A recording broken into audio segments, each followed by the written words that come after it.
साथियों, वंदे मातरम, भारत माता की जय, जय गौ मां। साथियों, राजू भाई अमर रहे। साथियों, आपने आयुर्वेद में बहुत बार कफ पित्त वात का नाम आपने सुना होगा, और शास्त्रकार ये कहता है कि कफ पित्त वात में अगर 3 औषधियों का मैं जिक्र करूं, मान लीजिए एक समस्या की अगर मैं एक औषधि की बात करूं, तो शास्त्र ये कहता है कि कफ के लिए शहद, वात के लिए तेल और पित्त के लिए देसी गाय का घी, ये मुख्य औषधि बताई है। पहली औषधि ये बताई है आयुर्वेद में। ठीक है, वैसे तो दुनिया भर की औषधियों का जिक्र है, लेकिन पहली जो 3 समस्याओं की 3 औषधि किसी भी शास्त्रकार ने, सभी के सभी ने एक मत से इस बात को कहा है। और मैं आज जो बात करूंगा, क्योंकि ये मानो कि अभी आषाढ़ लगा हुआ है, तो कुछ ही दिनों में कहीं कहीं भारतवर्ष में वर्षा ऋतु शुरू हो चुकी है। उत्तर भारत में अभी हरियाणा पंजाब की बात करूं, बारिश नहीं आई है, लेकिन हो सकता है आजकल में आ जाए। तो ये मान के चलो कि पूरे उत्तर भारत में भी कभी न कभी 2-4-5 दिन में बारिश हो जाएगी। तो जो अपना वर्षा ऋतु जो है उसका आगमन हो चुका है। और वर्षा ऋतु में साथियों, जब भी मैं अगर बात करूं ऋतुचर्या की, ऋतुचर्या पे वीडियो शायद अगली बार बनाएंगे, लेकिन अभी मैं आपको एक मोटा मोटा एक तेल के बारे में बता देता हूं। आज बारिश के मौसम में तेल खाना बहुत ज़रूरी है। ये आपने बहुत से लोगों को, बहुत से वैद्यों से सुना भी होगा। इसका उदाहरण आप देख लीजिए। कई बार हमारे जो मुख्य वैद्य जी कई बोलते हैं कि जैसे मान लीजिए जो तटीय प्रदेश हैं, जो समुद्र के नज़दीक, जैसे मान लीजिए आप गुजरात से आगे केरल है, तमिलनाडु है, उड़ीसा है, वेस्ट बंगाल है, ये जो तटीय इलाके हैं जहाँ पे मौसम मतलब चिपचिपा सा जो मौसम जो रहता है, यहाँ पे आपको हर जगह तेल खाने का नियम है। आप वहाँ जाओगे, जैसे कई बार हम भी जाते हैं, तो जितने पकवान बनते हैं वो तेल में बनते हैं। घी वहाँ पे नाम मात्र का खाया जाता है।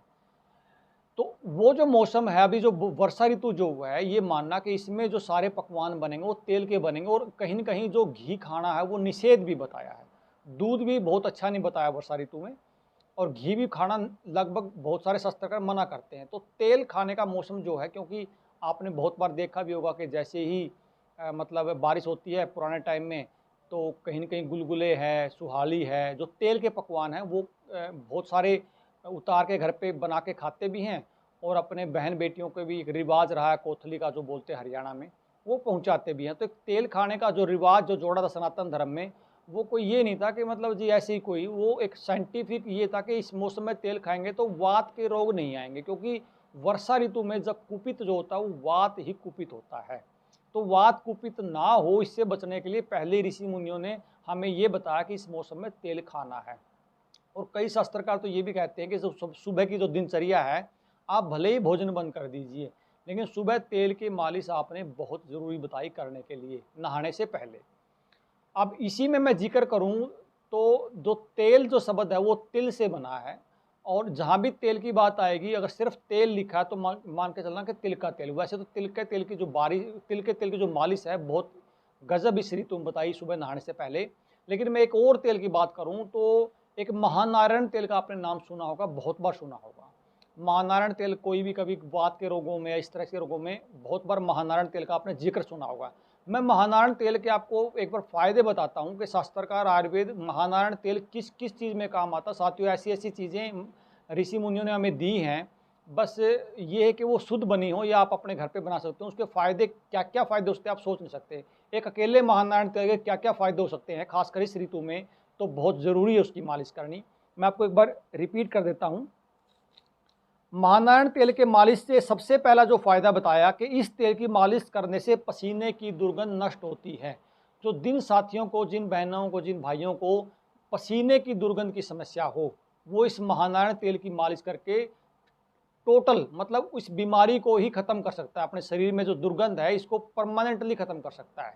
बहुत सारे लोग सेंट वगैरह यूज़ करते हैं, आर्टिफिशियल सिंथेटिक सेंट यूज़ करते हैं, उनके शरीर से बहुत ज़्यादा स्मेल भी आती है। लेकिन महानारायण तेल की मालिश करने से आप परमानेंटली शरीर की जो दुर्गंध है पसीने की, उससे आप छुटकारा पा सकते हैं। इसके अलावा साथियों, समस्त प्रकार के वात रोगों को नष्ट करता है। इस तेल को पीने, अभ्यंग, मालिश करने, भोजन सामग्री के साथ मिला के खाने तथा बस्ती के रूप में सब प्रकार से प्रयोग होता है। ये तेल सिर्फ मालिश के लिए नहीं है, इसको आप भोजन में भी खा सकते हैं, इसको आप पी भी सकते हैं गुनगुने पानी में, इसकी बस्ती भी दी जा सकती है, इसकी मालिश भी की जा सकती है। मतलब हर तरह से इस तेल का प्रयोग कर सकते हैं। बस बात ये है कि आपको पता होना चाहिए कि किस तरह से इस तेल का आपको प्रयोग करना है। इस तेल के सेवन से सभी प्रकार की वात व्याधि, विशेषकर एकांग वात, आर्दित, हस्तपादादि कंपन, हाथ पाँव में कंपन, पीठ के बल चलना, शुक्र क्षय, वीर्य की जो कमी हो जाए, मन्यास्तंभ, हनुस्तंभ, ये भी वात के रोग है, सिरसूल आदि सब प्रकार के रोग नष्ट होकर बल वर्ण की वृद्धि करता है। इस तेल के सेवन से बंध्या स्त्री सब प्रकार के योनि दोष से मुक्त होके सूरवीर, सर्वगुण संपन्न, धारण शक्ति एवं शोभायुक्त विनयशील संतान को उत्पन्न करती है। जैसे हमने पिछली बार घी के बारे में बताया था कि कुछ घी के पीने से बहुत अद्भुत संतान की प्राप्ति होती है। उस घी के पीने के साथ साथ अगर आपको इन तेल की मालिश भी अगर वो माँ अगर करे गर्भ के दौरान, या कोई बंध्या स्त्री जिसको पुत्र ना पैदा या पुत्री ना पैदा हो रही हो, तो इस तेल के मालिश करने से उसका बंधत्व भी नष्ट हो जाता है, उसका बांझपन नष्ट हो जाता है और सूरवीर संतान पैदा कर सकती है, ये शास्त्रकार कह रहा है। इसी आगे शाखाश्रितवात, कोष्ठगतवात, जीवास्तंभ, दंत मूल, उन्माद, कब्जता, जबर आदि से कृष हुए मनुष्य के लिए लाभदायक है। अगर इन रोगों के बाद शरीर में कमजोरी आ जाए तो उसके बाद भी महानारायण तेल की मालिश करने से वो कमजोरी दूर हो सकती है।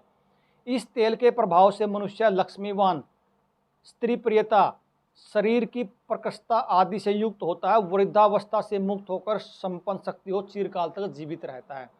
साथियों, इस तेल की बहुत बड़ाई शास्त्रकार ने की है। सिर्फ एक शास्त्र में नहीं, किसी भी शास्त्र में महानारायण तेल की आप बात करोगे, इतनी बड़ाई की है कि इससे भी कहीं कहीं ज़्यादा, मतलब ये मानो कि यहाँ तक के हाथी घोड़ों तक की मालिश उसमें बताई है बहुत सारे शास्त्रकारों ने, कि घोड़े की भी जब पुराने टाइम में जब घोड़े रखते थे तो इस मौसम में उनकी जो मालिश होती थी वो महानारायण तेल से ही होती थी, क्योंकि घोड़ा का जो काम है वो चलने का होता है, दौड़ने का होता है, और दौड़ने से वात बढ़ता है, तो उनका वात ना बढ़े, तो इस तरह से इन तेल की मालिश के बारे में बताया गया है।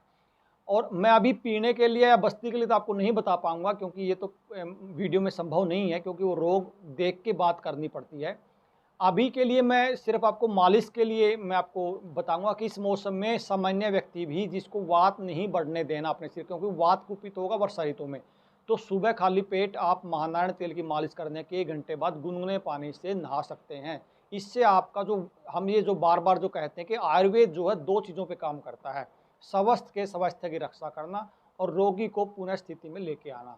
तो स्वस्थ के स्वास्थ्य की कोई साथी रक्षा करना चाहता, जो साथी स्वस्थ है और वो अपने स्वास्थ्य की रक्षा करना चाहता कि भविष्य में उसको वात रोग ना आए, वो वात से बचा रहे, वात ना बढ़े, तो उसके लिए महानारायण तेल की मालिश बहुत गजब बताइए। बच्चों के लिए भी महानारायण तेल की मालिश बहुत गजब होती है, क्योंकि इसमें बला, खरैटी, अश्वगंधा इत्यादि बहुत सारी औषधियाँ इसमें होती हैं।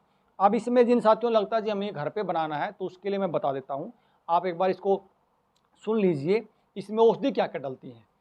बेलछाल, अश्वगंधा, बड़ी कटेरी, गोखरू, सोनपाठा, खटेरी पंचांग, पारिभद्र, छोटी कटेरी, पुनर्नवा मूल, मूल, अरणी मूल, कंघी, गंधप्रसाणी, पाटला, ये सारे तो लेने हैं 80-80 तोड़ा, ठीक है। इनको जोकुटा करके 5 मण और 4 सेर पानी में क्वाथ करना है।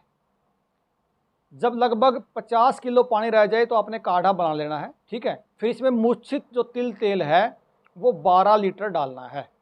इसके बाद बकरी या गाय का दूध भी 12 लीटर, स्तावरी का रस भी 12 लीटर, ये सारे डालने हैं। इसके अलावा रासना, अश्वगंधा, सौंफ, देवदारू, कूठ, सालपर्णी, मूंगपर्णी, अगर, नागकेसर, सेंधा नमक, जटामासी, हल्दी, दारू हल्दी, छरीला, सफ़ेद चंदन, पोकर मूल, छोटी इलायची, मंजीठ, मुलेठी, तगर, नागर मोथा, तेजपात, भांगरा, जीवक, रिश्वक, काकोली, क्षीर काकोली, मैदा, महामेदा, रिद्धि, वृद्धि, मतलब ये मानना कि सारी औषधियाँ, इसमें से बहुत सारी औषधियाँ च्यवनप्राश में भी डलती हैं।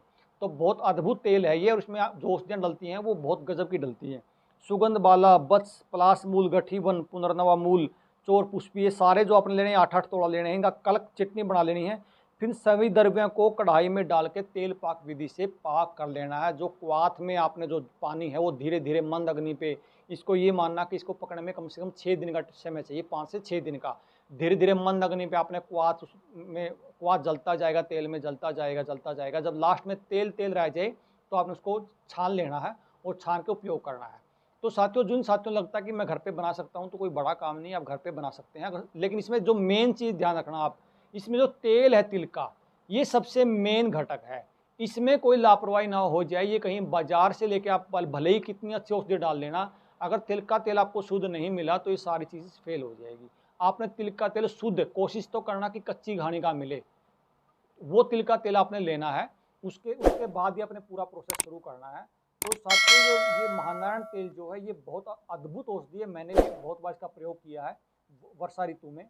और आपको एक बार पता लगेगा, जैसे आप इसकी मालिश करोगे तो शरीर बताएगा कि मतलब जैसे शरीर को खाने से एनर्जी मिलती है ना, तो इस तेल की मालिश करने से बहुत गजब की एनर्जी मिलती है। खासकर जो साथी पहलवानी करते हैं या जो साथी जो बच्चे गेम करते हैं, जिनको लगता है जी हम गेम नहीं छोड़ सकते, हमें वर्षा ऋतु में भी प्रैक्टिस करनी है और वर्षा ऋतु में कोई रनिंग करनी है, इस तरह के साथी तो ज़रूर प्रयोग करें, नहीं तो भविष्य में उनको समस्याएं स्वाभाविक आएंगी। तो साथियों, हो सकता है मतलब आपको लगे कि ये तेल बनाना बड़ा मुश्किल काम है या इस तरह की सही चीज़ें बन नहीं सकती, लेकिन आज भी बहुत सारी फार्मेसी, अगर आपको लगता है कि आपके आसपास में कोई शुद्ध फार्मेसी है, अच्छा जो काम कर रही है, लगता है जी मेरा कोई साथी बना रहा है, कोई ज़रूरी नहीं आपको ब्रांड पे ही जाना है, कोई वैद्य आपके आस पड़ोस में बना रहा हो, तो उस तरह से तेल लेके आपको ज़रूर एक बार इसका ट्राई करना चाहिए।